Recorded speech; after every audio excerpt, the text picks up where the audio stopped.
Voilà, je rappelle que ce cours est dédié à l'élévation de l'âme de James Meir Ben Moshe Journo, Zichrono Livracha. On s'approche, Bezrat Hashem, d'un immense événement. C'est la fête de Shavuot. Rabbi Yosef, l'un des sages du Talmud, s'exprimait le jour de Shavuot de cette façon-là. Il se réjouissait énormément ce jour-là.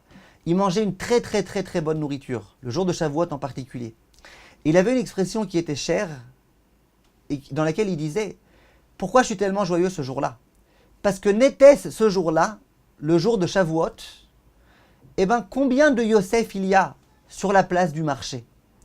En quelque sorte, qu'est-ce qui me différencie, moi, Rav Yosef, de Youssouf aussi, qu'il y a dans certains endroits? C'est le fait que la Torah nous a été donnée et qu'on ait accepté la Torah.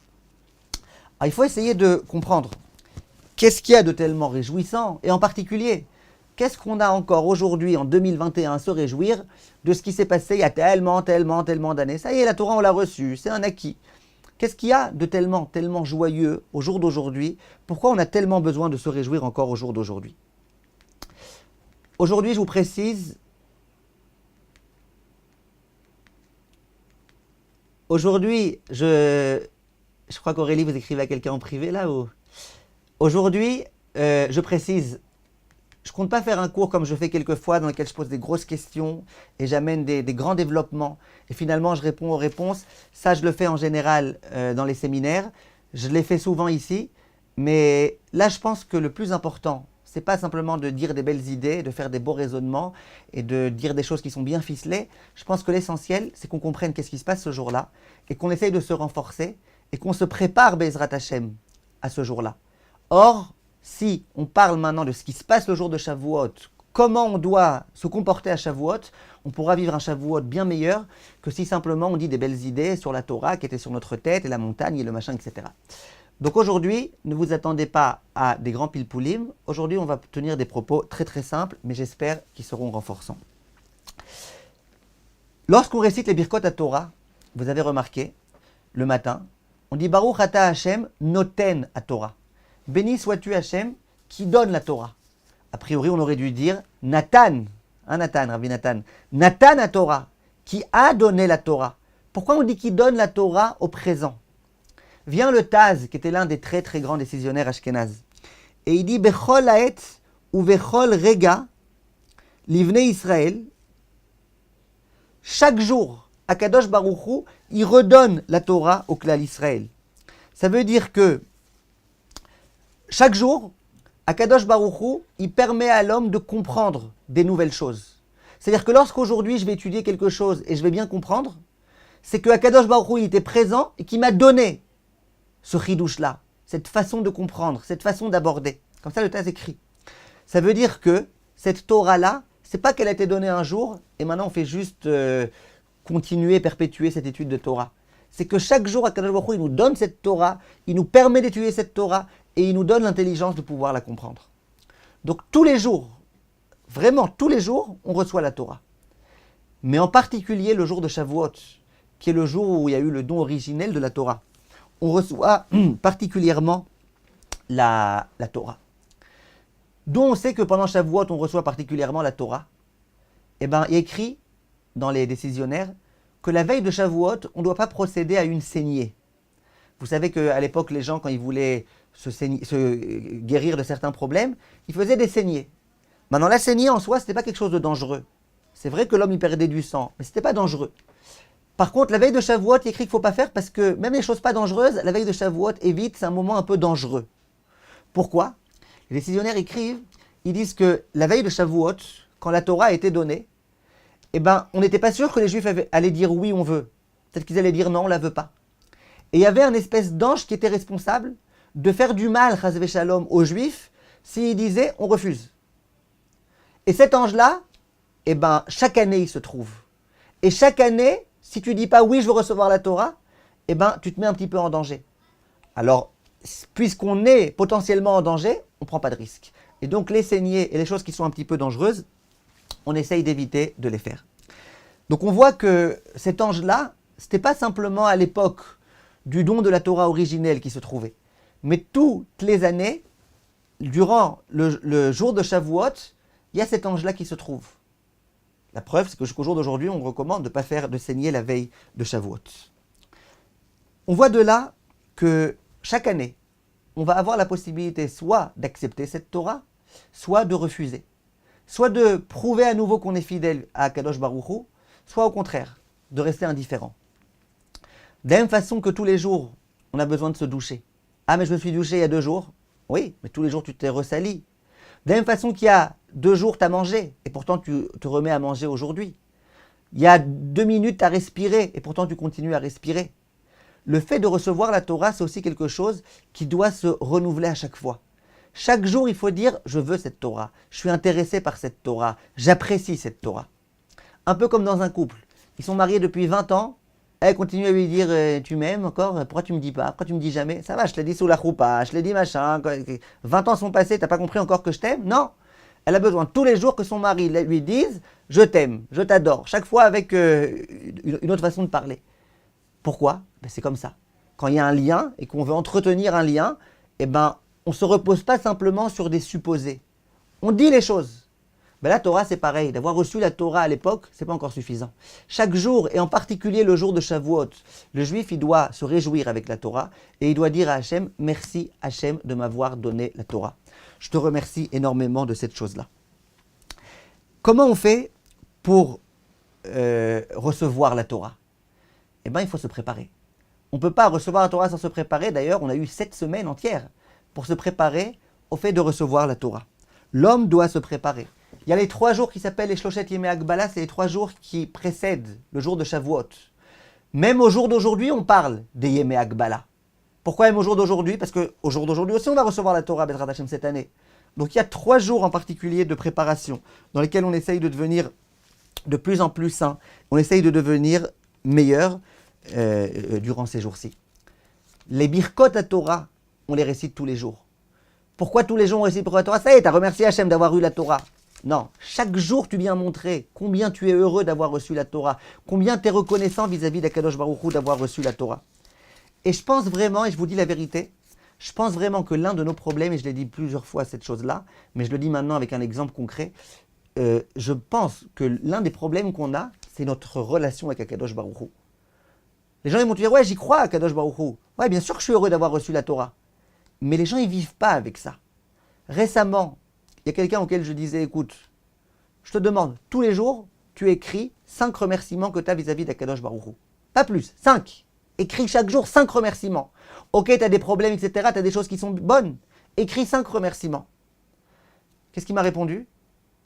Après quelques jours où il a essayé, il me dit, ouais, c'est dur 5 remerciements. Je dis, quoi, c'est dur 5 remerciements?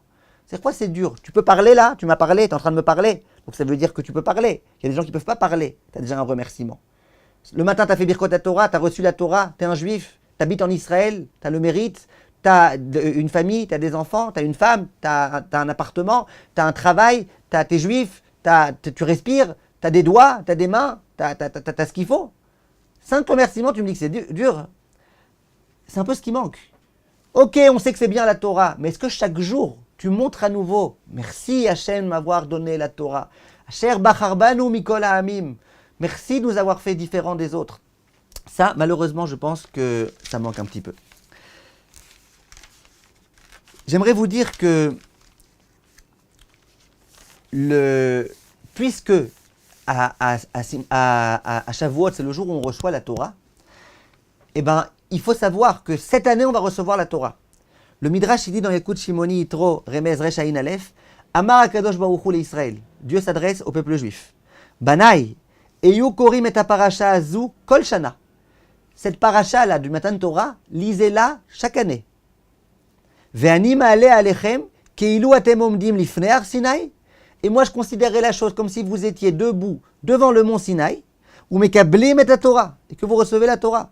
Sheneemar bayom hazeh ba'u midbar Sinai. Donc le Midrash, il est clair. Il dit chaque année, au moment où on écoute la lecture de la Torah pour ceux et celles qui sont au Beth Knesset, à la synagogue, c'est comme si on était en train de recevoir la Torah du Har Sinaï. C'est le Midrash qui le dit. Le Shevet Moussar, qui est un très très grand rave du Moussar, lui il dit, au moment où tu écoutes la lecture de la Torah, tu dois t'imaginer comme si la Teva, vous savez l'endroit sur lequel on pose le Sefer Torah, comme si la Teva c'était le Har Sinaï, Et comme si à ce moment-là, tu recevais la Torah du Har Sinaï, et comme si Akadosh Baruch Hu était présent ici, avec tous les anges, etc. Et comme si Moshe Rabbeinu, il était présent, et c'est lui qui enseignait la Torah à tous les gens qui se trouvent ici dans cette communauté. Ça veut dire que Shavuot, c'est vraiment, d'une certaine façon, le fait de recevoir la Torah, de recevoir à nouveau. D'ailleurs, au passage, le Shulchan Aruch, Siman Kuf Mem Aleph Saïf Aleph écrit que celui qui lit la Torah, il doit être debout. Vous avez déjà remarqué, le lecteur de la Torah, il est debout. Quoi, ça coûte trop cher de lui faire un petit siège comme ça? Non, il faut être debout. Pourquoi il faut être debout? Le Levouche, il dit, parce que Moshe Rabbeinu et le peuple juif étaient debout au moment où on a reçu la Torah. Or, quand on lit la Torah, c'est un peu comme si on recevait la Torah, donc il faut être debout. Attention, on ne parle pas là que du jour de Shavuot. On dit en général. En général, quand tu lis la Torah, c'est un peu comme si Akadosh Baruch Hu était en train d'enseigner la Torah au peuple juif. Dis Rachamim, combien c'est vrai le jour de Shavuot, où ce jour-là, véritablement, on lit la paracha qui concerne le don de la Torah. Le Yerushalmi, dans Masechet Rosh Hashanah, Perek Dalet, il dit comme ça. Il dit à propos de toutes les korbanot, tous les sacrifices qu'on amène, il est écrit le mot chet, la faute. C'est irizim les khatat. Il faut amener tel et tel sacrifice parce que l'homme a fauté. Par contre, à propos de Hatzeret, de Shavuot, il n'y a pas écrit le mot les khatat. Il y a écrit tu amènes un seirizim les chaper alechem pour expier. Mais le mot faute n'est pas là. Dans les autres korbanot, on dit il y a des fautes, il faut expier. Là, on dit pour expier, on ne mentionne pas le mot faute. Dit le Yerushalmi pourquoi? Il dit Kach amar lahem akadosh baruch hu. Voilà ce que Dieu dit au peuple juif. Mikevan shekibaltem alechem ol Torah, puisque vous avez reçu la Torah, ma'ale ani alechem keilu lo chatatem miyemechem. Moi, je considère comme si vous n'aviez jamais fauté. Ça veut dire que l'homme qui reçoit la Torah, Akadosh Baruch Hu, il expie ses fautes.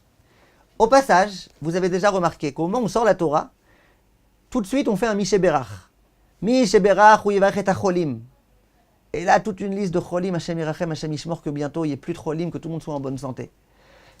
Les Cholot, tac, toute une série de gens. Pourquoi tu fais ça au moment de la lecture de la Torah? Quel rapport entre la lecture de la Torah et le fait de parler des gens qui sont, de mentionner les gens qui sont malades?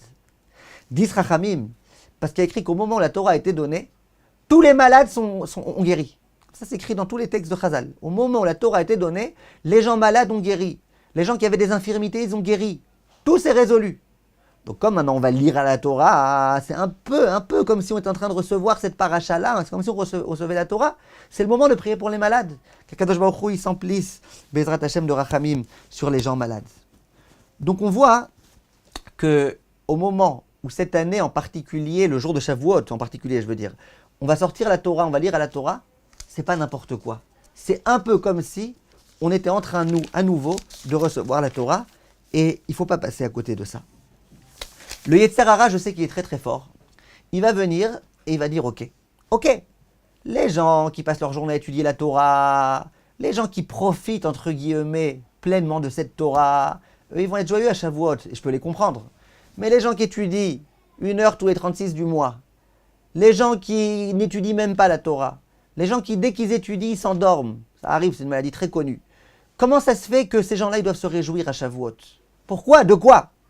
Il y a des gens qui vont te dire, en toute franchise, moi je ne comprends pas, moi je ne suis pas tellement connecté à la Torah. Pourquoi tu veux que je me réjouisse? De quoi tu veux que je me réjouisse? Alors on va essayer, Bezrat Hashem, d'expliquer un certain nombre de points. Vous savez qu'il y a une coutume au sein du peuple juif qui est dans les synagogues de mettre plein de branches. Il y a une coutume qui consiste à mettre des fleurs. Et à part les fleurs, vous verrez dans beaucoup de synagogues, en Israël en particulier, on met des branches. Mais pas des branches d'arbres fruitiers, des branches d'arbres qui ne donnent pas de fruits. Demande le Khatam Sofer d'où elle sort cette coutume. Alors les fleurs, on dit que c'est pour rendre jolies les synagogues, c'est pour dire que c'est un peu comme le Har Sinaï qui est devenu joli le jour où on a donné la Torah. Toute une explication. Mais pourquoi des branches sans fleurs, sans fruits? Dit le Khatam Sofer, vous savez pourquoi? Il dit c'est pour qu'on comprenne que de la même façon que cet arbre-là, il n'a ni de goût, ni d'odeur. Ça fait allusion aux Rechaïm, qui ont ni de mitzvot, ni de maasim tovim. Malgré tout, le jour de Shavuot, c'est le jour de tous. Tout le monde a sa place. Pourquoi? Parce que si jamais l'homme qui est dénué de tout ça, de mitzvot et de maasim tovim, il décide de recevoir la Torah, Si à ce moment-là, il est sincère et il dit Hachem, je veux avoir une part dans cette Torah, donne-moi une part Hachem dans cette Torah, eh bien il pourra avoir une part dans cette Torah. Ce jour-là, à la synagogue, on ne fait pas entrer simplement les belles fleurs. On n'emmène pas que les Talmidei Chachamim. On fait venir toute personne. Parce que toute personne a une part dans la Torah. Il suffit qu'elle profite bien de ce jour-là et qu'elle prenne des bons engagements. De la même façon, le lait. Pourquoi on mange du lait le jour de Shavuot? Alors dans la partie d'Halakha, on a expliqué. Mais il y a une très très jolie explication que j'ai vue le Rav Biderman sur Shavuot, il ramène. Très très jolie. Il dit comme ça. La plupart des aliments, une fois qu'ils commencent à s'abîmer, une fois qu'ils commencent à mal tourner, on les jette à la poubelle. Tu vas prendre un jus de tomate qui a mal tourné, je te conseille de le jeter à la poubelle avant de le boire. Il dit il y a un aliment qui, quand il s'abîme, il devient encore meilleur. C'est quoi? C'est le lait. Quand le lait commence à tourner, c'est là que tu vas pouvoir faire des bons fromages, et des bons camemberts et des bons ceci et cela. Ça veut dire que quand il tourne, c'est là que tu peux obtenir de lui le meilleur. Viennent Chachamim et disent, pendant Shavuot, nous mangeons des aliments lactés et des fromages et des bonnes choses pour bien montrer que le juif, le jour de Shavuot, même si on a l'impression qu'il s'est perverti, qu'il s'est abîmé, qu'il se comporte mal, encore tout est possible, tout est encore possible. Il peut encore se prendre en main. Il peut devenir du bon fromage, un bon camembert, il peut devenir, si il se prend en main. Et il y a d'ailleurs des Chachamim qui expliquent que c'est pour ça que le premier aliment que le bébé mange quand il naît, c'est du lait. Pour que toute sa vie, il comprenne. Ça ne veut rien dire un juif qui est perdu, qui est désespéré. Ça ne veut rien dire. Le Maharsham de Brazan, lui, donne une très jolie explication aussi. Il dit que on sait que, d'après la Gemara en tous les cas, le lait, il provient du sang. C'est pas pour rien que les femmes, lorsqu'elles allaitent, eh ben en général, à ce moment-là, elles n'ont pas leurs règles. La Gemara, elle explique ça de façon très intéressante dans Nida. Elle dit, le sang, il se transforme en lait. Maintenant, le sang, on sait très bien que c'est un aliment qui est complètement impur. Donc le sang, ça veut dire qu'on n'a pas le droit de manger du sang. Le sang, il se transforme en lait, le lait, tu as le droit de le consommer. Mais pourquoi? S'il y a une part de sang à l'intérieur, ça devrait être interdit. Qu'est-ce qu'on est obligé de dire? On est obligé de dire que le sang, quand il se transforme en lait, il devient quelque chose de complètement différent. C'est pas un peu de sang, un peu de lait. C'est une nouvelle créature. C'est quelque chose qui est complètement pur. C'est pas du sang, c'est plus du sang. D'Israchamim, on vient manger pendant ce jour-là du lait pour bien montrer ce point-là. Que le lait, c'est pas du sang. La métamorphose est possible. L'homme peut se transformer du jour au lendemain s'il prend un engagement fort et s'il ne va pas trop vite. L'homme peut se transformer. Le jour de Shavuot, on mange du lait pour bien dire, peu importe dans quel état je suis aujourd'hui, même si je suis encore du sang, le sang, il peut se transformer, devenir quelqu'un de différent et devenir du lait. Dit Rachamim que plus que ça, Rabbi Leib Eliger, il dit plus que ça. Il dit, on nous parle de la paracha de Yitro, juste avant la Kabbalat Torah.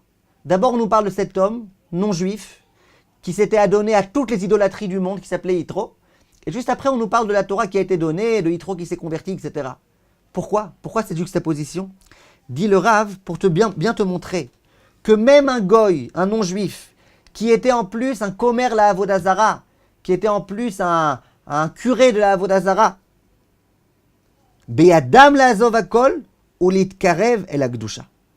Et bien cet homme-là, même si c'est un goy, il peut se rapprocher de la Kadosh Baruch Hu, il peut devenir juif et il peut, a fortiori, le juif qui est né juif et qui a toutes les possibilités de pouvoir avancer.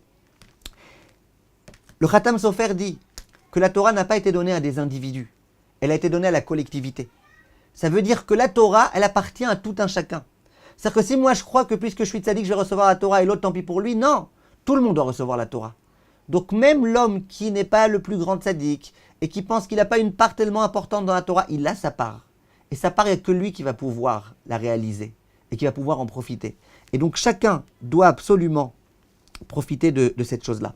Le Beth Aaron, un grand rave de la Chassidoute, il disait, quand on nous dit du peuple juif qu'ils étaient en dessous de la montagne, Betartit, il est écrit, Tartit c'est un terme en hébreu qui veut dire un bas-fond.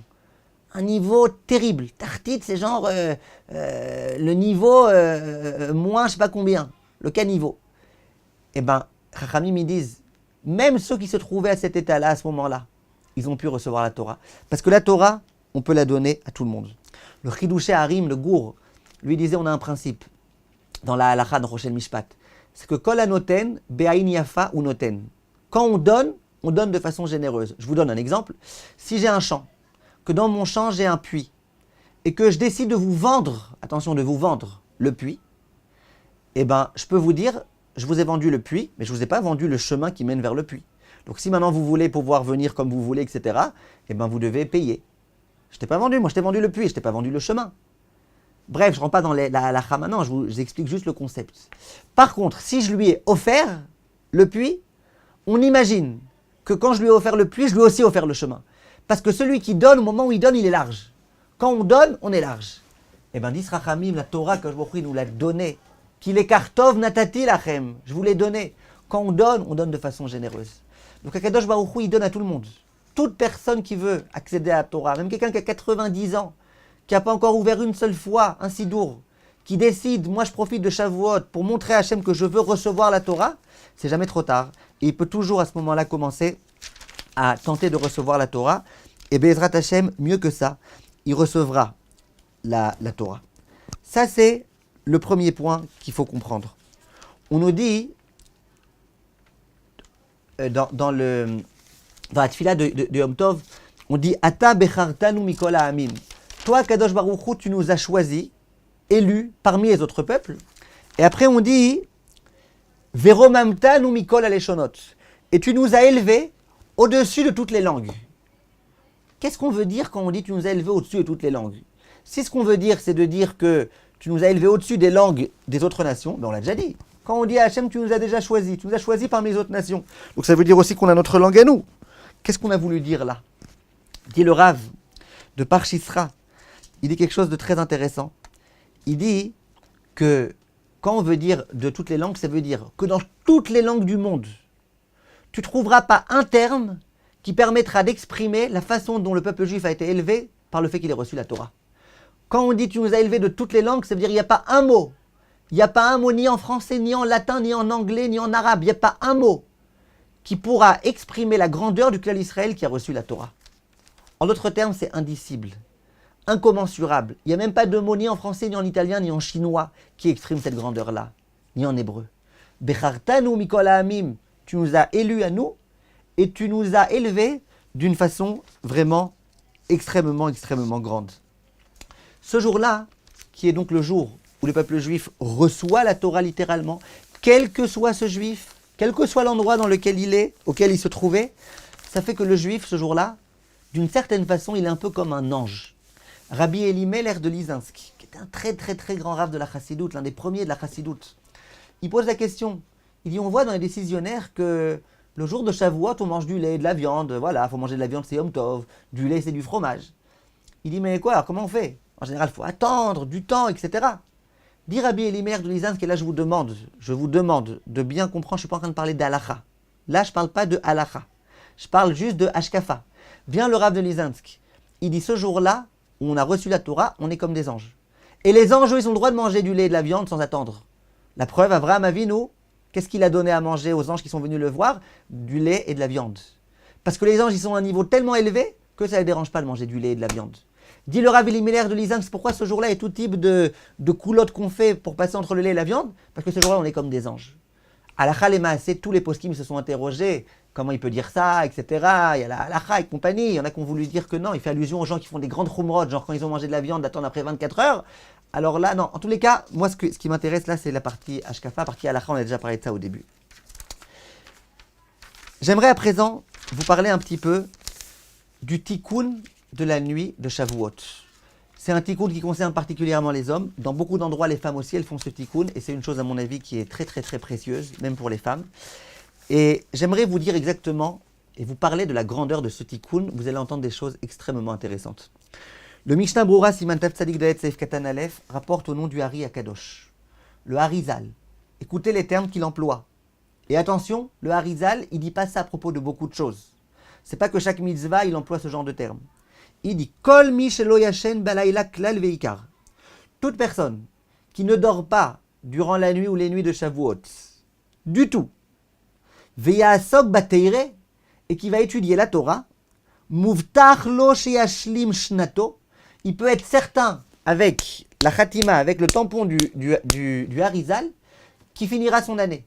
Il ne va pas mourir avant de finir son année. Velo yera lo shum nezek. Et il n'aura aucun dommage qui lui arrivera. Vous voulez avoir une année de bonheur? Signature, Ségoula du grand des grands des Mekoubalim, le Harizal. Cette nuit-là, toute la nuit, étudier la Torah et ne pas dormir du tout. Attention, si on ne dort pas du tout, mais qu'on passe la soirée à papoter, c'est pas de cela que le Harizal parlait. Comme ça, le Harizal dit. Après, il continue le Harizal, il dit Velohod. Et là, chez Oraat, Chaye Adam Bashana Aï, Tlouya Beinyanze. Il dit qu'est-ce qui va se passer avec l'homme cette année dans pas mal de choses? Ça va dépendre de cette chose-là. Donc, on voit de là qu'il y a quelque chose de particulier ce jour-là, cette nuit-là. Maintenant, d'où le Harizal, il tire ses propos. Le Harizal, c'est un grand kabbaliste, c'est pas un novateur qui inventait des choses. Et bien, il le tire du Zohar HaKadosh. Dans le Zohar, rédigé par Rabbi Shimon Bar Yochai, il est écrit la chose suivante, je vous le dis directement en français. Il est écrit toute cette nuit-là, on fait allusion à la nuit de Shavuot, Rabbi Shimon et tous ses amis étaient en train d'étudier la Torah. Et chacun disait des chidushim de divrei Torah. Chacun disait des nouveautés. Et Rabbi Shimon et ses amis, ils étaient joyeux. Rabbi Shimon, à ce moment-là, il leur a parlé, il leur a dit, mes enfants, heureux, vous pouvez vous sentir. Pourquoi? Kilotikanes akala ashrina, la choupa le machar et la imachem. Quand demain, le jour de Shavuot, il va y avoir le mariage, sous la choupa, il y a Kadosh Baruch Hu, la shrina, la providence divine qui va rentrer, elle rentrera que avec vous. Elle va vous attendre. On ne commence pas la choupa tant que vous, les étudiants de la veillée de Shavuot, ne seront pas arrivés. Mishum shekol elu ametaknim et tikune akala balayla azev esmechim ba. Parce que quand on étudie la Torah ce jour-là, c'est un peu comme si on décorait la kala, on la faisait belle, on la maquillait. Et ceux qui font ça, Yureshumim vektuvim besefer azikaron, ils seront écrits dans le livre des souvenirs. Ve'akadosh baruch hu mevarechotam beshivim brachot. Et Akadosh baruch hu, il va les bénir de 70 brachot. Et après, il dit, le Zohar, toute personne qui est présente durant cette nuit-là, il sera protégé par Akadosh Baruch Hu en haut et en bas toute cette année, et il finira son année. Donc c'est pas que le Hari Akadosh, qui était déjà quelque chose de très grand, c'est Rabbi Shimon Bar Yochai. Ça veut dire que pendant la veillée, on est en train de préparer la Kala. On sait que le jour de Shavuot, c'est en quelque sorte un mariage. Un mariage entre le peuple juif et Akadosh Baruch Hu. Un mariage entre la Torah et le peuple juif. La Torah, il faut comme une kala on la fait belle, et une kala, il y a tout type de personnes qui l'accompagnent, et il y a les petits-enfants qui prennent la robe de la kala, et puis on lui envoie des fleurs, etc. Tout ça, c'est pour que la kala, elle n'arrive pas comme ça sans avoir été préparée. Et bien, qui est-ce qui la prépare, cette kala qui s'appelle la Torah Akdosha? C'est le peuple juif. Quand toute la nuit on étudie la Torah, en quelque sorte, on permet à la Torah ensuite de rentrer sous la choupa, apprécier la beauté de l'image. Et Chachamim disent, un jour, le Rav de Brim, Rav Brim, il a rencontré un homme, le matin, un shacharit, il était en train de s'endormir. Je peux comprendre, après la veillée, il était fatigué. Alors il lui a dit, toi, c'est la première fois que je vois un khatan qui s'endort sous la choupa. Première fois. Un khatan sous la choupa, même si le Rav est très ennuyeux, il ne s'endort pas. Bon, aujourd'hui, on peut s'attendre à tout avec les gens qu'on a aujourd'hui, mais il ne s'ennuie pas, il ne s'endort pas. Toi, c'était le moment de la choupa, maintenant on reçoit la Torah. C'est le moment de la choupa entre toi, le juif, et Akadosh Baruch Hu et la Torah. Tu t'endors. Ça, c'est ce que Chachamim nous enseigne. Maintenant, j'aimerais vous dire quelque chose. Et à nouveau, je sais que le Yetzer Hara va venir. Et qu'il va dire, ok, le Harizal, ça va. Le Harizal, lui, quand il étudiait, eh ben, il préparait la Kala. Le Harizal, lui, c'était le Harizal. Moi, je suis Harry Potter. Qu'est-ce que je fasse? Moi, je suis rien, moi je suis nul. Rabbi Shimon Bar Yochai, Toda Rabba, merci. Quand ils étudiaient, tu t'imagines un petit peu la grandeur de leur étude, l'importance. Mais moi, qui suis-je? Et que suis-je? Alors, j'aimerais vous dire que vient le Seder Hayom, Rabbi Yehuda Machir. C'était un très très grand rav du XVIe siècle. Moi, je l'aime beaucoup, ce Sefer-là. Souvent, je rapporte ses propos. Il parle, dans son livre, il parle du comportement du juif depuis le moment où il se lève le matin, jusqu'au moment où il va se coucher le soir. Il passe par les fêtes juives, etc. C'est lui le premier à avoir mentionné le mot Déani qu'on récite tous les jours. Ce rav-là, il dit comme ça. Il dit « Heureux soit celui qui peut donc faire cette chose-là, d'étudier la Torah cette nuit-là et de décorer la Torah. » Après, il dit « Ve'al yakel bene Adam adavarazé » L'homme, il ne doit pas dire « Ouais, ça va, ça va. » Qui a Adam ou Shafel ve'afel prinachat. Là, je vous demande de prendre ça avec vous, pas que pour Shavuot, pour toute votre vie. Le plus grand coaching que vous puissiez entendre, c'est celui-là. Il dit parce que l'homme, c'est vrai que d'une certaine façon, il est petit. Il est rabaissé. Aval biprina acheret. Gadol kocho ad meod. Il dit, mais ce même être humain, d'autre part, il a une très très grande puissance. Ubeyado lehamit kol haolamot kulam. L'homme, il a la possibilité de faire se maintenir tous les mondes entiers. Mashen amalach. Mesharet yachol asot ken. Plus que ce que l'ange peut faire. Donc l'homme, avec toute sa lourdeur, avec toute sa matérialité, avec tous ses problèmes, ses insuffisances, il peut faire ce que l'ange ne peut pas faire. Il amène des preuves, et après il dit Vetzarir kol adam imeyoto katan meaktanim veidiot sheba idiotot. L'homme, même le petit parmi les petits, même l'idiot parmi les idiots, il doit les archiv atzmo, se donner de l'importance, ou les itgadel, ou les itnasé à la inyanazé, et se prendre au sérieux comme on dit. L'omar oulay aliadi avoise inyan vedavar la fichessan shamibar. Je veux dire peut-être que grâce à moi, je vais pouvoir faire plaisir à Kadosh Baruch Hu d'une façon ou d'une autre. Il amène des preuves. Il dit Alte birkat idiot kala be'enecha. Même quand un idiot il te fait une bracha, réponds Amen. Va savoir. Peut-être sa bracha elle a beaucoup de poids aux yeux de Kadosh Baruch Hu. Il amène d'autres preuves. Et il dit faut pas dire mani ou machaya shevotikun haolamot. D'accord? Voilà. Donc le Rav il dit arrêtez avec cette fausse modestie. Au passage, vous pourrez retrouver exactement les mêmes termes dans le Messiat Yesharim quand il parle du fait de prier pour que le Beth Amikdash soit reconstruit. Arrête avec cette modestie-là. Aujourd'hui, on vit dans un monde dans lequel on vit avec une fausse modestie. Et les gens, en plus, ils pensent qu'ils sont modestes. Les gens, ils se rabaissent eux-mêmes.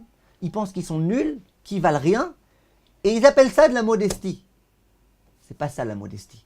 Un jour, le Rav Wolbe, pendant la dernière période de sa vie, il travaillait sur le fait de faire abnégation de lui-même. Et il arrêtait de dire moi. Il essayait dans ses phrases de ne pas dire moi. Il ne disait pas moi je veux manger. Non, pas moi je veux manger. Il disait, je ne sais pas comment il tournait sa phrase, mais il disait qu'il allait manger sans dire le mot ani, sans dire moi. Il veut dire ochal peut-être. Je vais manger ochal, mais sans ani.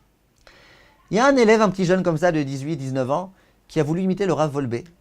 Donc lui aussi commençait à éviter le mot ani. Un jour, le Rav Wolbe, il l'a attrapé. Il lui a dit, dis-moi, pourquoi tu dis pas Ani? Il dit, votre arabe, c'est vous qui dites pas. Alors moi, j'ai appris de vous. Il dit, mais attends, l'Aziz, pour pouvoir annuler ton Ani, il faut d'abord qu'il y ait un Ani. D'abord, sois quelqu'un.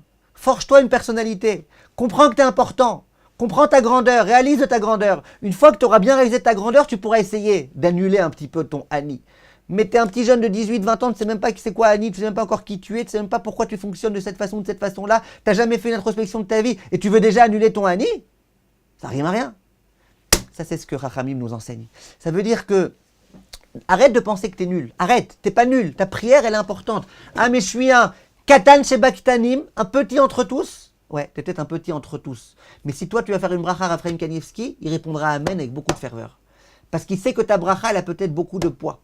Quand tu pries à Kadosh Baruch Hu, ça a du poids. Quand tu étudies la Torah cette nuit-là, ça a du poids et ça a un poids fou. J'aimerais vous dire maintenant, chers amis, vous dire un grand secret.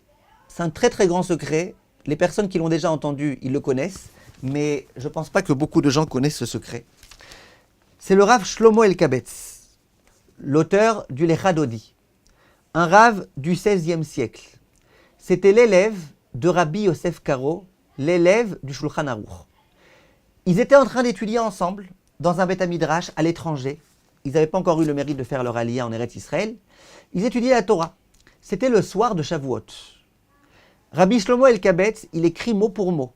Il écrit « Je vais vous raconter ce à quoi on a eu le droit cette nuit-là de Shavuot. » Et il commence à raconter toute l'histoire. Après, il dit « Et attention, j'ai pas tout dit. J'ai tellement peur de parler de ça, de cette révélation-là, que je dis pas tout. Je dis que quelques petites choses, je dis pas tout. » Et il raconte. Il dit, nous étions en train d'étudier la Torah, cette nuit-là de Shavuot, dans les années 1500 et quelques. Et nous étudions la Torah ensemble, avec Rabbi Yosef Karo, mon maître, avec tout type d'autres élèves qui étaient là-bas. On était un petit nombre, on n'était même pas minyan, on n'était même pas 10. Et on étudiait, il commence à raconter ce qu'ils étaient en train d'étudier. Il dit, après on a commencé à étudier aussi des Mishnayot. Et quand on est arrivé au Siyum Masechet de la deuxième Mishnah, d'un coup, il y a le roi HaKodesh, il y a le, comment on appelle le roi HaKodesh, l'esprit, je ne sais pas comment on appelle ça, la prophétie peut-être, hein, une espèce de prophétie. Il y a la prophétie qui s'est dévoilée. On dit que c'est le fameux ange qui se dévoilait quelquefois à Rabbi Yosef Karo et qui s'est adressé à nous. Et cet ange-là, qu'est-ce qu'il nous a dit? Alors là, si j'arrive, je vous fais tout de suite une capture d'écran. Si j'arrive, voilà, juste dites-moi que vous l'avez. Dites-moi sur le chat. Je ne sais pas comment on retrouve le chat ici. Ah, voilà. Vous l'avez, Chazak, Baruch Hashem. Alors, regardez juste, il y a quand même des mots que c'est dommage de ne pas avoir vus. Attendez, voilà. Donc, il dit comme ça. Attendez, ça, je vous ai dit le début à l'oral. Je vais montrer les mots importants. Voilà. Venishma et akol amedaber, kol gadol bechitu chotiyot. On a entendu une voix très forte qui articulait très bien les mots. Vechol ashchenim ayu shomim velo mevinim. Tous les voisins, ils entendaient cette voix-là, ils ne comprenaient pas ce qui se passait. Ve'aya ne'aimut rav, c'était très agréable. Ve'akol oler vechazek, la voix était très puissante. Ve'nafalnu al panenu, et on s'est mis par terre. Velo haya ruach beish lisa enav upanav lirot merov amra. On a eu tellement peur que personne n'a osé lever ses yeux pour voir de quoi il s'agissait. Vadibur haou medaber imanu. Et cette voix-là, céleste, elle s'adresse à nous. Et elle nous dit, Shim'ou yedidai me'adrin mina me'adrim. Écoutez bien, mes chers, qui accomplissent les mitzvot de la façon la meilleure. Yedidai aouvai, shalom alechem. Bonjour mes chers, ashrechem v'ashrech elkechem, soyez heureux. Ashrechem ba'olam hazeh, ashrechem ba'olam haba. Estimez-vous heureux dans ce monde-ci et dans le monde futur. Asher samtem al nafshechem le'atreni balayla hazeh. Vous qui avez eu le mérite de me couronner cette nuit-là.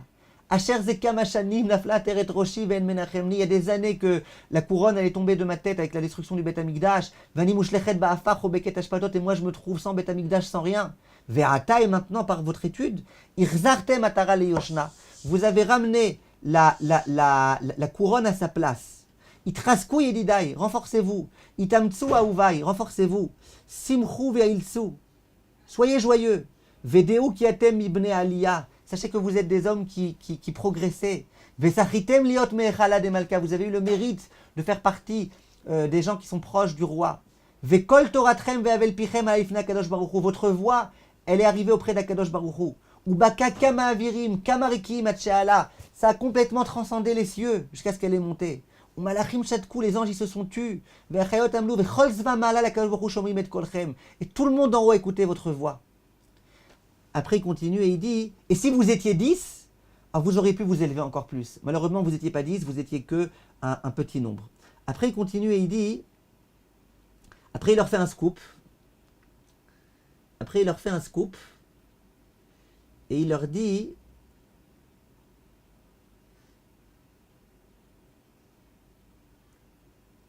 voilà, donc ils lui ont dit, vas-y, elle a dit à la voix céleste, levez-vous, et dites Baruch Shem Kevod Malchuto Envaïd à voix haute comme on dit à Yom Kippour.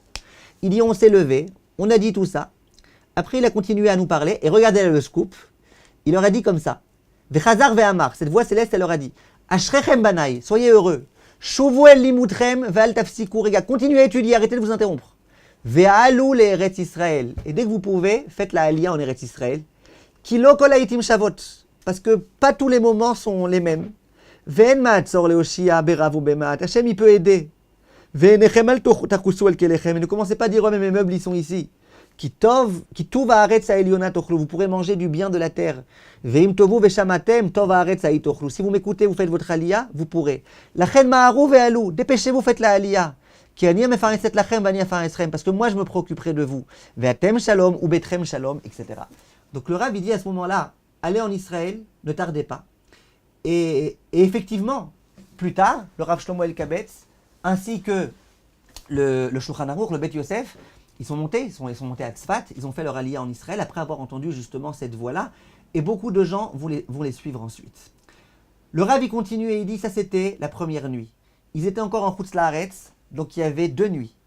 La deuxième nuit, qu'est-ce qui s'est passé? Ils se sont dit, cette nuit au moins, on va faire venir un minyan. Ils ont été voir les autres. Et ils leur ont raconté ce qui s'était passé. Les autres, ils ont pleuré parce qu'ils ont raté. Et après, ils sont venus le lendemain. Et le lendemain, ils se sont encore plus élevés. Et à nouveau, cet ange est venu s'adresser à eux, cette voix céleste, ce roi HaKodesh, et il s'est adressé à eux.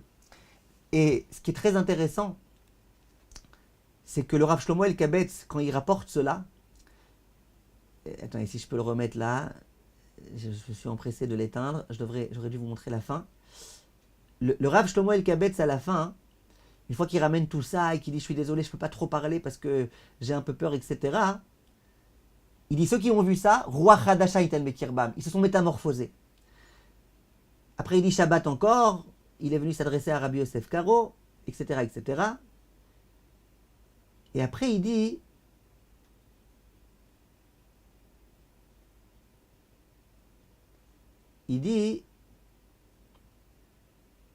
Kol echad iten el libo, etc. Attendez.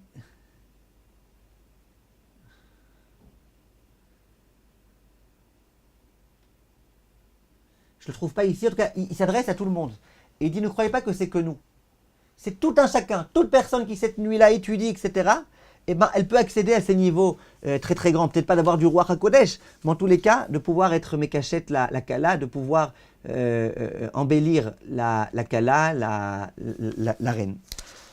Donc on voit ici des choses vraiment magnifiques. Des choses magnifiques. Rabbi Yosef Karo, vous le connaissez comme étant l'auteur du Shulchan Aruch, quelqu'un de très sérieux. Rabbi Shlomo El-Kabetz, c'était l'un des très grands kabbalistes de tous les temps. C'était pas n'importe qui.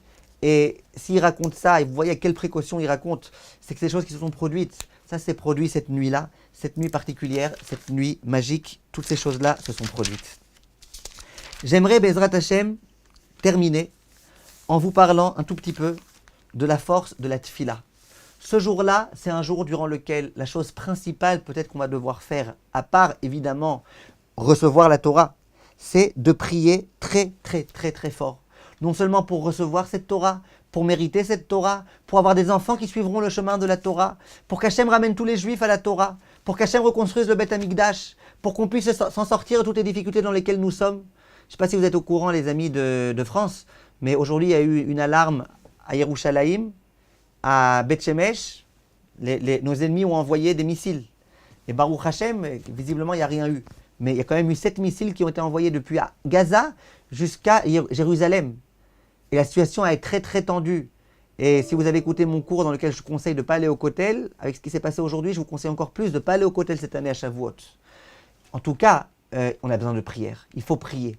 Tout le monde est perdu. Tout le monde est perdu. La police, elle est perdue. Ça se voit. Regardez juste les vidéos. La police, elle ne sait pas quoi faire face à ces milliers de terroristes qui viennent, qui jettent des pierres, qui machin. Personne ne sait quoi faire. Il n'y a pas quoi faire. La seule chose, c'est prier.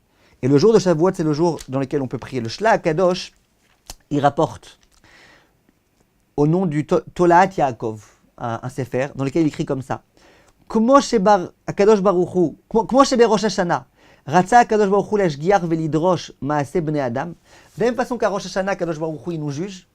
De la même façon, Akadosh Baruch Hu le jour de Shavuot, il juge les perot ha'ilan. C'est écrit dans la Mishnah explicitement que le Rosh Hashanah des perot ha'ilan, des fruits des arbres, c'est le jour de Shavuot. Et c'est quoi les fruits des arbres? C'est les fruits de l'arbre d'Akadosh Baruch Hu. Les fruits de l'arbre, c'est les êtres humains qui étudient la Torah. Les fruits de l'arbre, c'est la Torah qui est étudiée. Et il dit, le Rav, qu'on est jugé par rapport à ces choses-là. Est-ce qu'on a bien étudié? Est-ce qu'on n'a pas bien étudié? Et combien on pourra étudier? Combien on ne pourra pas étudier? Le Pele Yoetz écrit, ou Matov Davar Be'aito, combien c'est bien de faire des choses au bon moment. Velishpor Nafsho Be'amim Ha'ele. Et de vraiment s'épancher ces jours-ci. Ou Bismanazé chez Iskeu, Banav Lekitra Shel Torah. Que lui et ses enfants, ils aient le mérite d'avoir la Torah, de recevoir la Torah, les Talmidei Chachamim. C'est le moment, le jour où on reçoit la Torah. Le Sfat Emetz, il écrit dans le pasuk Karov Hashem lechol koreav, Hashem est proche de tous ceux qui l'appellent, lechol asher ikra uhu be'emetz, de tous ceux qui l'appellent pour de vrai. C'est quoi pour de vrai? Pour de vrai, pour de faux? C'est quoi pour de vrai? Il dit, la camarade dans Avodah Zarah, elle dit que Emetz, ça fait allusion à Torah. Avodah Zarah Dalet, Emetz, ça fait allusion à Torah. Il dit, quand est-ce qu'Hachem particulièrement, il exauce les prières? C'est quand c'est des prières qui viennent pendant ou après une étude. Et d'ailleurs, la Gemara, elle dit, En omnim leitpael amitor simcha shel Torah, que quand tu viens commencer à prier, d'abord il faut que tu étudies un petit peu la Torah. Dis Rachamim, si déjà, toute l'année c'est vrai, que quand tu viens de finir d'étudier la Torah, quand tu pries, Hachem il écoute particulièrement, combien c'est vrai le jour qui est le jour de la Torah, le jour de Shavuot. Que les tefilot ce jour-là, elles sont particulièrement écoutées. Et on a une chance particulière entre guillemets, c'est que le jour de Shavuot, c'est le jour où David Amelech nous a quittés, le psalmiste, l'auteur des Tehillim. Et tous les grands chachamim et les poskim recommandent la nuit de Shavuot et le jour de Shavuot de lire les Tehillim qui ont été écrits par David Amelech. Le Kaf HaChaim écrit, Siman Tav Tzadik Dalet, Vayom HaKadosh Yoma Deilula Dile, le jour saint, qui est le jour de sa Ilula, le jour où il est décédé, David Amelech. Od Ya'alele Ratzon Beyoter Amirat Teilotav. Le fait de mentionner les Tehillim, ça aura une vertu particulière. Le Tzemar Tzedek de Lubavitch, très très grand posek, il disait, si les gens savaient combien les Tehillim ont un pouvoir fou, eh ben, ils passeraient leur temps à dire des Tehillim. Ils ne s'arrêteraient jamais une seconde de dire des Tehillim. Comme ça, il écrit. Il dit, Shovrim kol hamechitzot. Le lire les Tehillim, ça brise toutes les barrières. Ve'olim be'ailouy achar ilouy. Et les tefillot, elles montent, elles montent, elles montent. Blishum afra, sans être dérangées. Ou mishtatrim lifnei adon olamim. Mais ces prières-là, elles viennent et elles demandent à Kadosh Baruch Hu. Ou pe'ulatam bechesed u'berachamim. Et ça réussit énormément.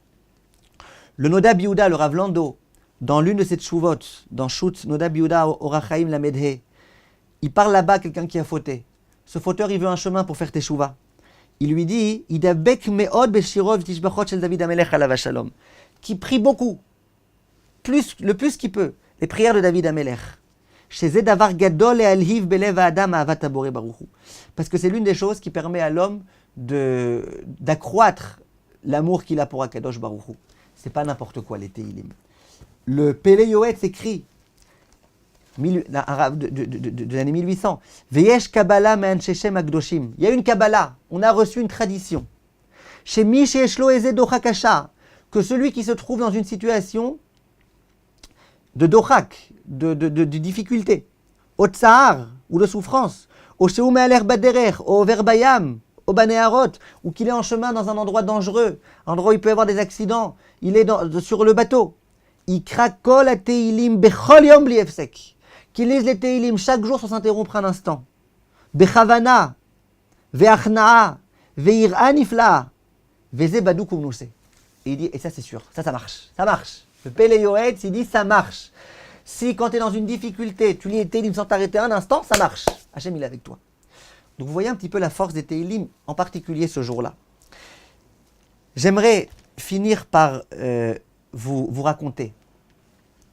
Dans le Sefer Emek Hamelech, il raconte une histoire. Une histoire qui s'est produite avec le Rav Rabbi Avigdor Kra, ou Kara, je ne sais pas comment on prononçait son nom, peut-être qu'il était beau, on l'appelait Bokara. En tous les cas, c'était un Rav du 15e siècle. Il dit, il y a dans le village dans lequel ce Rav habitait, il y a un homme qui est décédé. C'était un homme très bien, un homme très simple. C'était pas un grand ami de Chacham, c'est quelqu'un qui passait sa journée à travailler, etc. Un homme très, très, très simple. Cet homme-là, il est décédé. Dans les 30 jours, cet homme-là, il est apparu en rêve au Rav Avigdor Kara. Et il lui dit, écoute, je viens maintenant, j'ai été envoyé par Akadosh Baruch Hu pour te dire, dis aux gens de vite s'enfuir de la ville.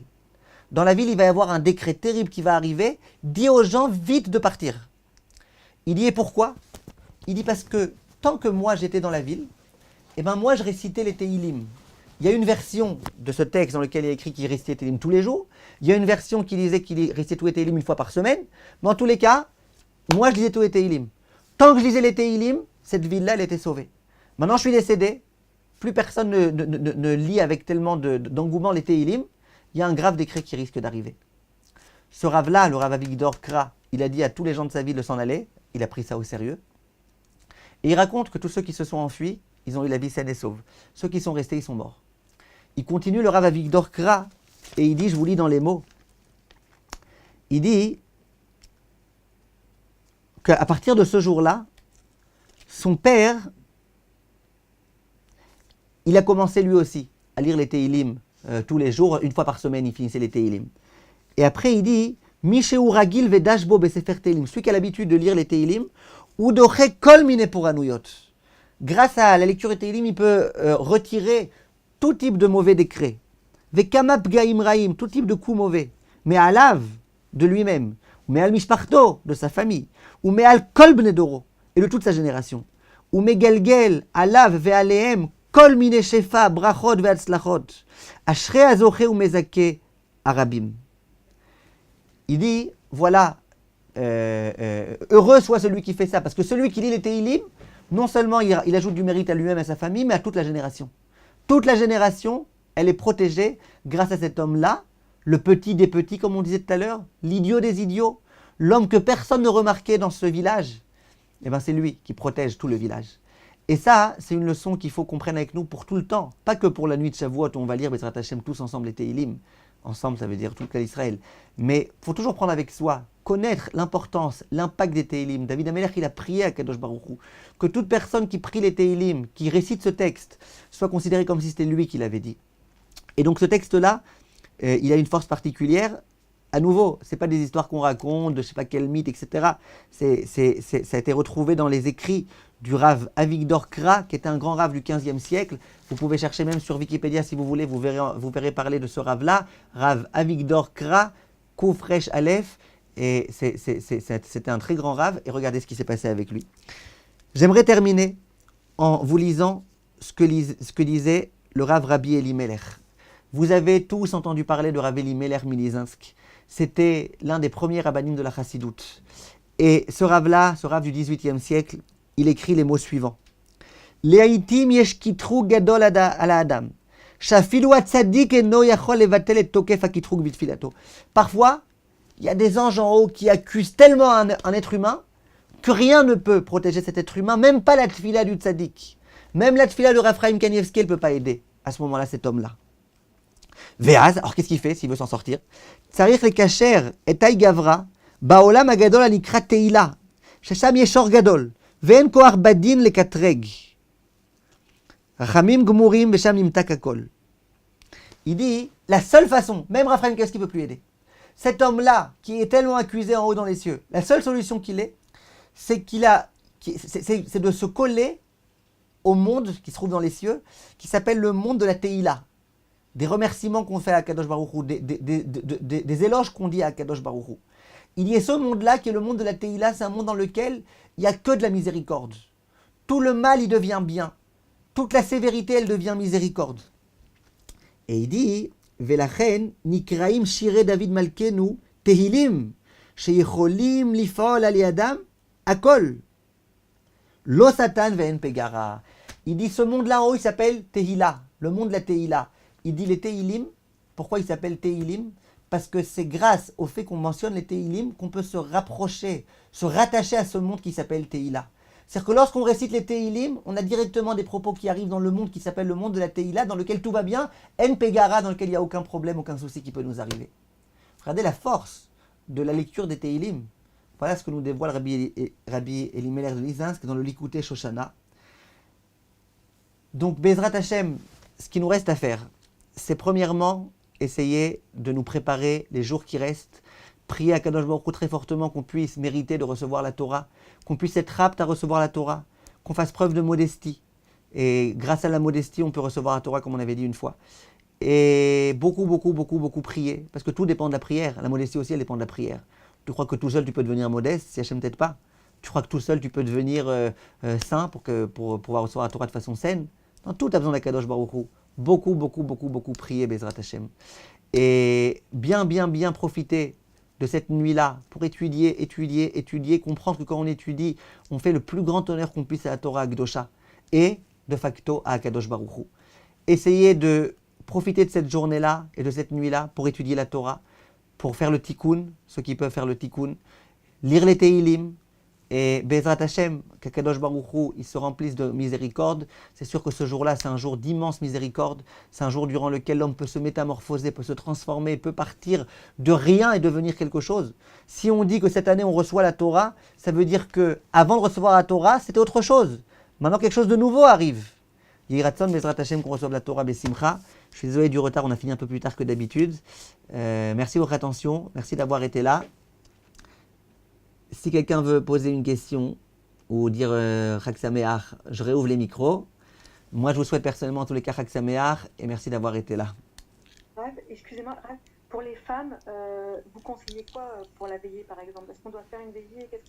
C'est bien de faire plein de télim au mieux qu'on peut pour être en forme après le lendemain pour les enfants, etc. Ou qu'est-ce Oui, que vous oui, oui, conseillez, oui, quoi? oui. C'est sûr qu'il faut avoir de la force pour les enfants parce que Yom Tov, c'est pas un jour dans lequel les enfants ils doivent se rappeler qu'à Shavuot, c'est le jour où maman elle crie, etc. C'est sûr, il faut garder de la force pour les enfants. Maintenant, faites ce que vous pouvez, le temps que vous avez pour étudier la Torah, pour lire les Tehillim, faites-le. Mais vous avez raison de préciser ça, j'aurais dû le préciser. Que les femmes qui ont des enfants, qui vont devoir s'occuper des enfants, etc., c'est sûr que la place des maris, elle est à la veillée, la place des femmes, elle est avec les enfants, mais essayez d'exploiter ce qu'on peut malgré tout. Et Raph, je voulais vous poser une question. Est-ce qu'on aura le droit de lire Tehillim la nuit à voix?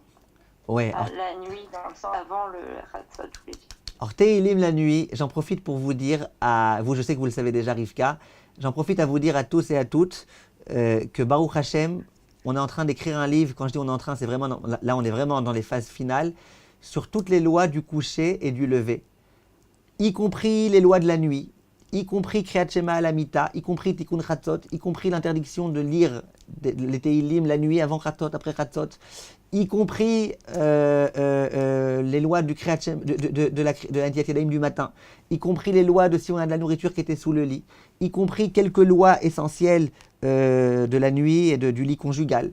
Plein de choses. Bezrat Hashem, là, on a donné le livre à la graphiste, donc elle est en train de s'en occuper. Ça veut dire que très bientôt, le livre Bezrat Hashem, il va sortir. Et là-bas, on parle entre autres de ce problème-là. Et on dit que oui, le soir de Shavuot, qui est le soir de Yom Tov, il n'y a pas de problème à lire les Tehillim la nuit, même d'après les kabbalistes. Inclut tous les Yamim ou Shavuot? De quoi? Ça inclut tous les Yamim, c'est que Shavuot. Il y en a qui disent que tous les Yamim Tovim, on peut, de la même façon Shabbat, on peut lire les Tehillim la nuit. Oui, ça je savais. Je vous avais proposé de vous envoyer le livre en... Vous m'avez dit que vous allez attendre patiemment, alors attendez patiemment, vous verrez là-bas. J'avais pas compris que c'était ça que vous vouliez m'envoyer, j'avais pas compris. Ah, mais c'est d'Argamour. Et Rav, excusez-moi, si on est invité pour le premier jour de Yom Tov et que les personnes ont l'habitude de faire un repas à la vie, nous après quand on rentre chez nous, on mange un vrai repas de viande ou la charcuterie c'est pas grave, par exemple? Oui, c'est bien. Ouais, mais... Vraiment de la viande. Ouais, mais le problème c'est que vous rentrez dans un problème après, c'est que si c'est du fromage dur, il y en a qui disent qu'il vaut mieux attendre un peu de temps, etc. Donc c'est pas forcément une bonne chose à ce moment-là de manger de la viande. Vous préférez la viande vous ou le lait? Le lait. Le lait? Alors très bien. Alors la nuit...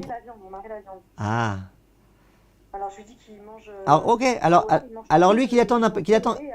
Dites-lui qu'il attend 1 heure après le repas Khalavi, qu'il se rince bien la bouche, qu'il mange un petit quelque chose, qu'il se lave les mains, et après il pourra manger un peu de saucisson. Au bout d'1 heure. Excusez-moi, même après du couvert. Les mots de comment il s'appelle là, les mots qu'on reçoit tous les jours là, on s'éclate pour l'Alia là. Ah, c'est vrai? Ah ouais, c'est génial. Il y a plein de trucs qu'on découvre, j'aurais pas cru que le boucher, la boucherie, c'est des mots, jamais j'aurais cru. Ça s'est beaucoup diffusé, hein. Il y a déjà beaucoup de gens qui sont, mais continuez à diffuser autour de vous, ça pourrait aider beaucoup de gens, Bezrat Hashem. Ah, c'est incroyable, vraiment. Bezrat Hashem. Les questionnaires. Mais ça a l'air, ceux qui veulent acheter, dites-moi ce que vous voulez qu'on écrive, même si vous voulez payer plus tard, juste qu'on sache quoi écrire et que je puisse envoyer à la graphiste les jours prochains. Est-ce qu'il y a d'autres questions? Je peux poser une dernière question. Oui. En fait, je me posais la question, pourquoi en fait à Shavuot, on ne se réjouit pas comme on se réjouit à Simchat Torah? Enfin, je veux dire, pourquoi finalement la joie, elle est réservée à Simchat Torah et pas à Shavuot, alors que c'est quand même un jour où alors regardez, d'abord... la Torah, on est censé exprimer une joie au moment où on reçoit quelque chose en général, non? J'imagine que vous connaissez la réponse, non, Rivka? Vous avez déjà entendu une réponse, j'imagine. Je vais vous la lire, ça va vous rappeler. Le Magid de Dovno, il dit, au moment où on a reçu la Torah, le Magid de Dovno, il raconte une histoire. Il dit c'était un paysan, et le roi, et un jour il est venu le voir, il lui a dit je veux que tu te maries avec ma fille. Alors le paysan, il dit quoi? Moi je vais me marier avec une princesse, hein? Visiblement s'il veut que je me marie avec elle, c'est qu'elle a des problèmes, qu'elle a des soucis, qu'elle va pas bien, que je sais pas quoi, que truc. Donc il s'est marié avec elle parce qu'il n'avait pas le choix, mais il était un peu angoissé. Au bout d'1 an, il revient voir son beau-père, le paysan. Il lui dit la vérité, je veux qu'on refasse un mariage. Il dit pourquoi? Il dit quand je me suis marié la première fois, j'avais la ramma, je savais pas exactement ce qui m'attendait et tout. Alors ça fait 1 an que je vis avec elle, je vois qu'elle est fantastique, elle est gentille, elle a tout ce qu'il faut pour plaire. Alors, maintenant, je suis vraiment joyeux. Le Maguide de Douvno, il dit, c'est exactement la chose avec la Torah. Quand je nous donne la Torah, c'est trop beau pour être vrai, quoi. Nous, des êtres humains, on va recevoir la Torah, c'est trop beau pour être vrai. On n'y a pas cru, on sait peut-être qu'il y a des défauts dans cette Torah. Alors pendant toute l'année, on lit la Torah. Bereshit, Shemot, Vaikra, Bamidbar, Dvarim. Quand on finit de lire la Torah, c'est au moment de Simchat Torah. Là, on dit on a tout lu. Maintenant, on peut vraiment se réjouir. On sait ce qu'elle vaut, cette Torah. Vous la connaissiez, non, cette histoire, Rivka? Oh, bravo. Ah non, non, je la Ah, c'est vrai? connais pas. Merci beaucoup. Avec plaisir. Ah ouais, merci beaucoup. T'as